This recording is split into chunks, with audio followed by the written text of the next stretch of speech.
So these last two episodes of Testaments are obviously very action-packed and devastating, as The Handmaid's Tale tends to be. So I wonder, to start with Garth, how much does Becca trust Garth when she chooses him for a husband, do you think? And then how much do you think she trusts him by the end of the season?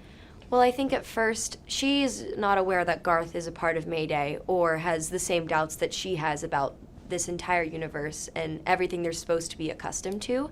So at first she's obviously very hesitant about becoming married to him because she views him in the same light as Commander Maddox or another commander that she would have to get married to. But when he expresses the fact that he would be able to relocate so that she would be able to be close to her friends and that she could still have that support, I think she realizes that she can find support within this man, and it's more of a partnership, their marriage, and more of a mutual agreement that they can, result on together. So at the end of the season, I think Becca is in a trusting place with him. I'm not entirely sure anymore because of the whole situation with the eyes and now after the wedding, but she knows that he wouldn't put her in an uncomfortable situation that she would have, been in with, let's say, another commander or someone like that. For sure. And I think that final shot we see of her in the season when he's like put her in the bed. Yeah. It's after their wedding, and there's a look on her face that's kind of shocked, or like her eyes have been opened to who he is. Define that look for me. That look was more of kind of a last-ditch effort to kind of communicate her feelings, I think, and to kind of wake up and say, no, can you help me, please? We are in this partnership together now. I need someone for support. But I think what's happening in that moment is they're both doing the best right thing for them.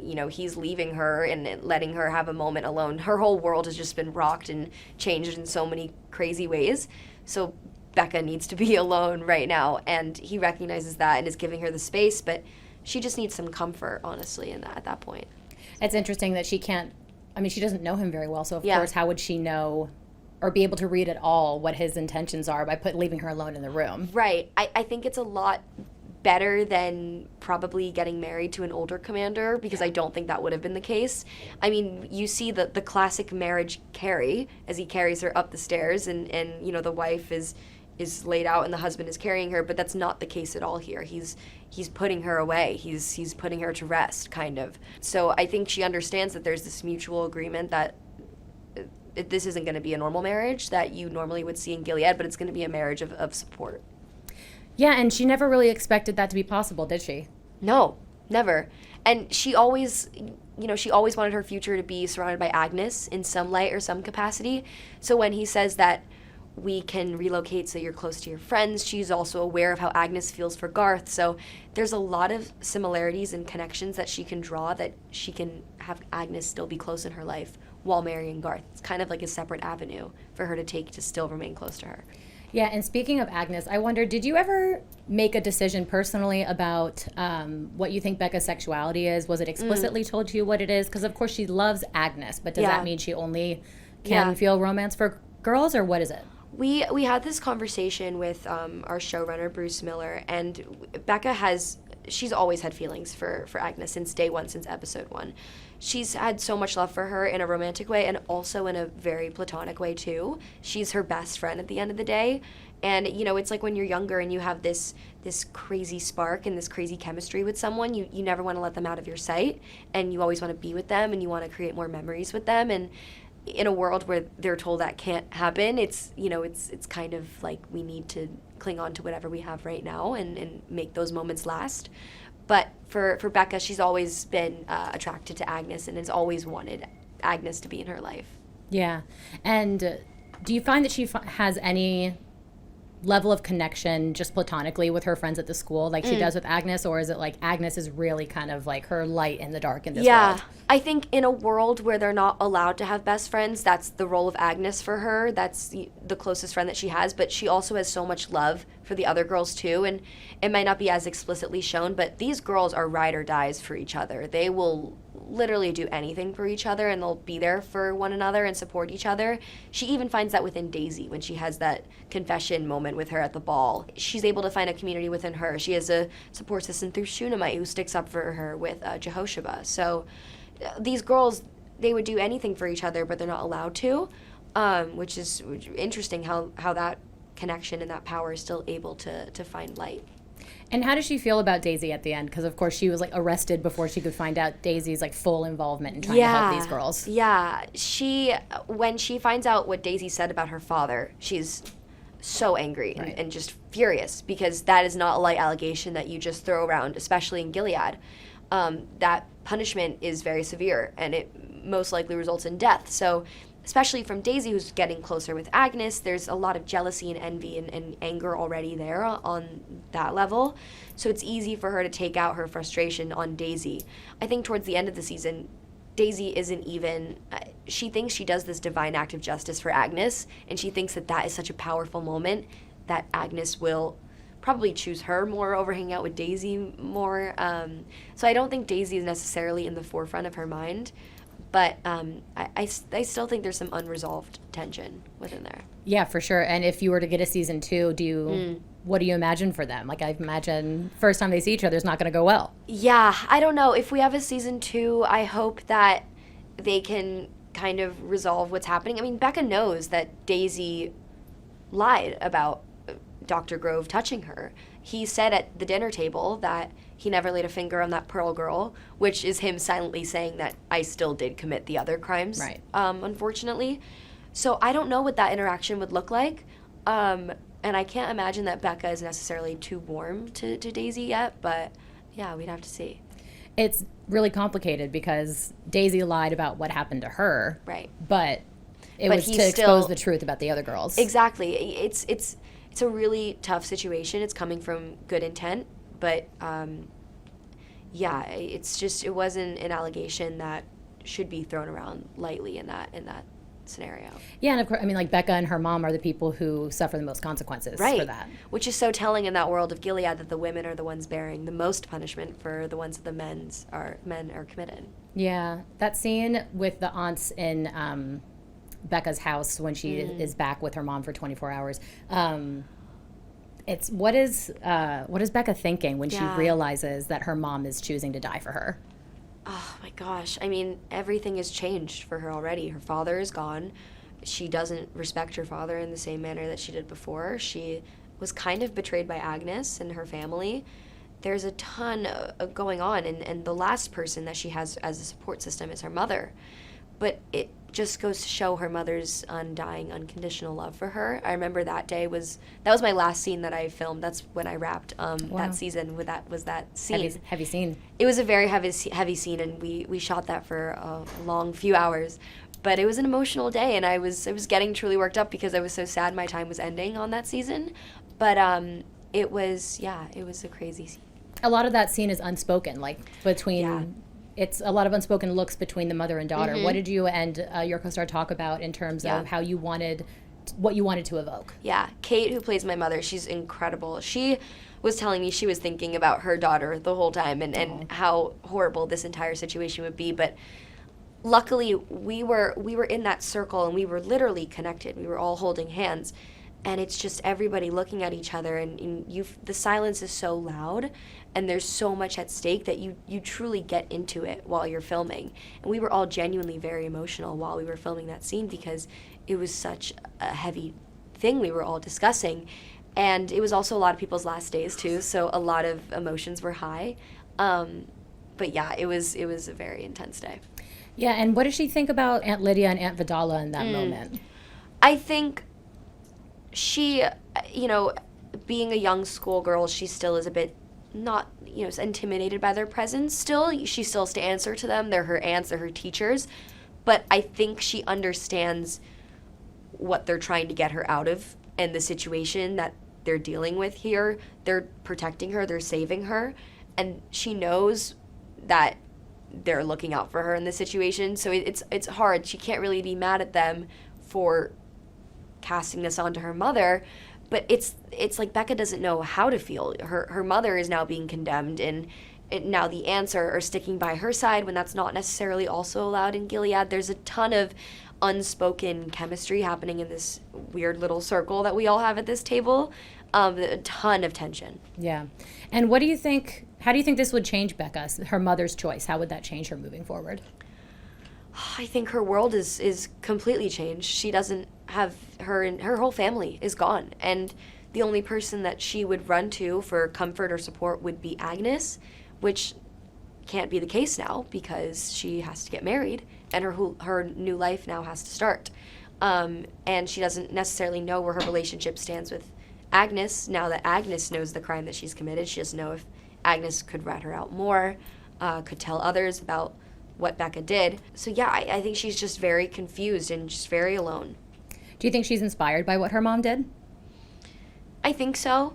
I think a little bit of her is very drawn to her strength and her courage for doing so, but I think she's more upset than anything. She doesn't want this to be the case, and she wants her mother. We even see her crying for her mother when she's about to walk down the aisle, which is really ironic. That should be a day where your mother is present and your family is there and celebrating you. Meanwhile, Becca's all alone getting married and starting her new life. Yeah, and in the episode, it's paralleled, like, as Becca's getting married, her mother is being executed. I remember I watched that. I didn't know that. I knew that the scenes were going to be going at the same time, but I didn't know when the cuts were going to be. And I was just getting chills the whole time because Becca's walking down the aisle in the same light of her mother walking down the aisle to being executed and being hung, which I guess Becca views marriage in the similar vein. So there's a lot of similarities there. Yeah, and before she walks down the aisle, there's a kiss between Becca and Agnes. You can tell in both of your faces, you and Chase's faces, performances, like it's very different definitions for each of them. So what do you think each of them is feeling in that moment? That kiss, we talked about that kiss with our director, Mike Barker, and Bruce Miller, too, and we wanted that to be very well done. That was a very big moment, especially for Becca's feelings and the way that Agnes would then be dealing with acknowledging and supporting her in that moment. I think for Becca, we originally discussed how Becca would initiate kind of going first for the kiss, and then Agnes would understand where she's coming from and meet her halfway as an act of saying, I support you, and I'm here for you, and I accept you, and I love you. But once that kiss happens, Becca is the first to pull away as an act of saying thank you for being my friend. And I think the kiss is more so a way of concluding their friendship and what they have had together in their relationship. Obviously, Becca would want so much more and so much more of a life with Agnes, but this is the closest that she'll ever get, and Agnes is aware of that too, and doesn't play into the fantasy that Becca wants, but is giving her the opportunity that she's been so desired about. Yeah.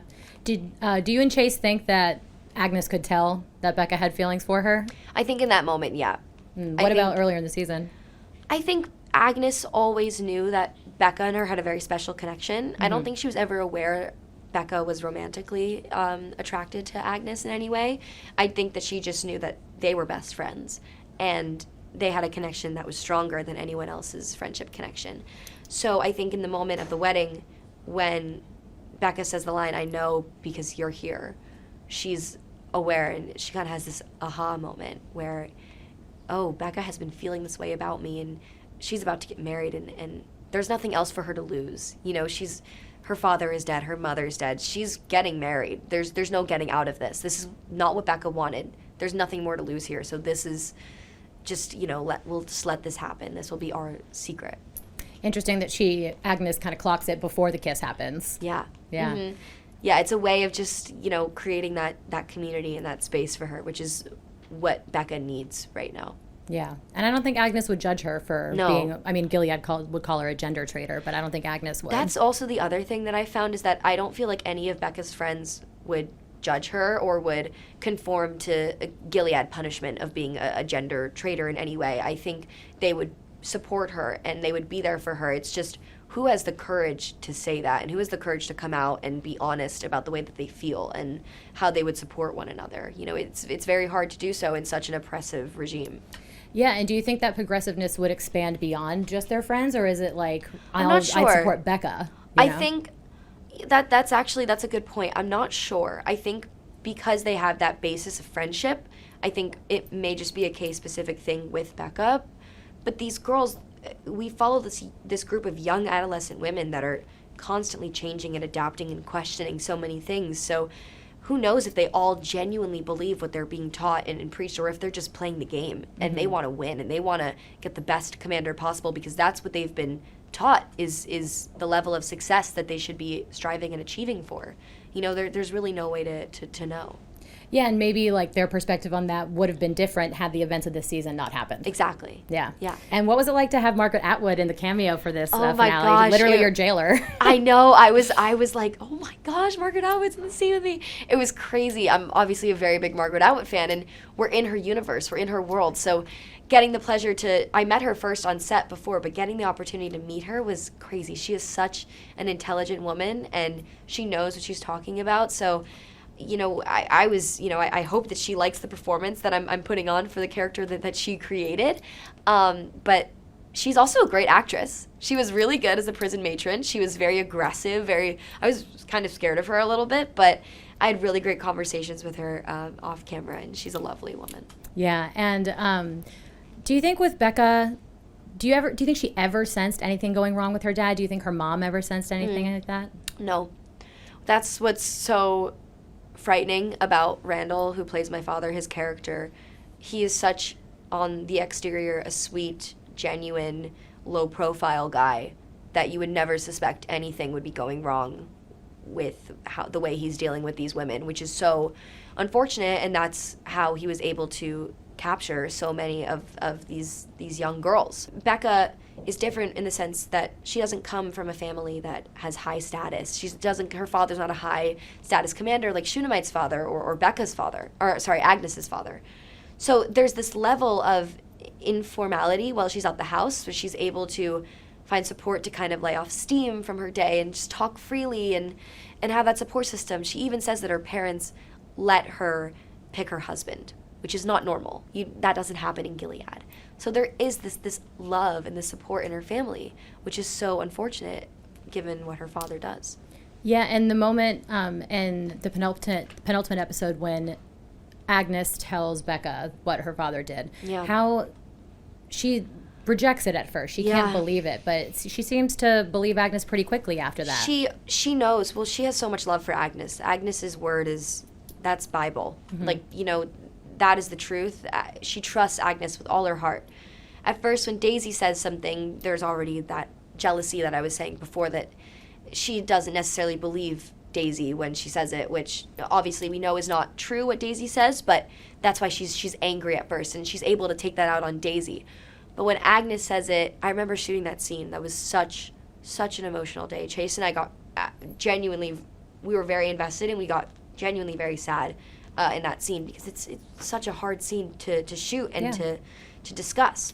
But when Agnes is coming to her, she's of course going to take Agnes's side over her father's. She loves her so much, and she wants the best for her. She wants to protect her. She wants to be there for her. So Agnes's word is very truthful to hers. Yeah, and then of course these girls have been raised to normalize violence and for punishment, right? So how does she get to the point where she can kill her dad? Yeah. What's so strange is that Becka has been so, up to this moment, so confused about what her role in Gilead is. She feels hesitant about becoming a wife. She's struggling to come to terms with her own identity, her sexuality, the way that she feels. It's not what Gilead preaches and normalizes. So in this moment, she's been given this almost divine calling. That's how she interprets it. This is what the aunts have told her is the respectable and fair punishment for a man that commits this crime. So in this moment, it's this aha, like this is what I'm meant to do. This is what the Lord is telling me to do in this situation. I have to give him the right justice, and it's my divine intervention in this moment. I have a purpose now. This is what I'm meant to do, and this is how I'm going to protect Agnes. This is what the aunts have been telling me, preaching me. We see that in the first episode when his hand is cut off. Other salvages and, that the hanging bodies, even when they said that in episode 1 they touched a girl, this is what they deserve. So she doesn't think she's doing anything wrong. She's doing the right thing. This is what she's been taught. But then, of course, the act of it kind of breaks her because it's her dad. That's the other case, is that this is her father.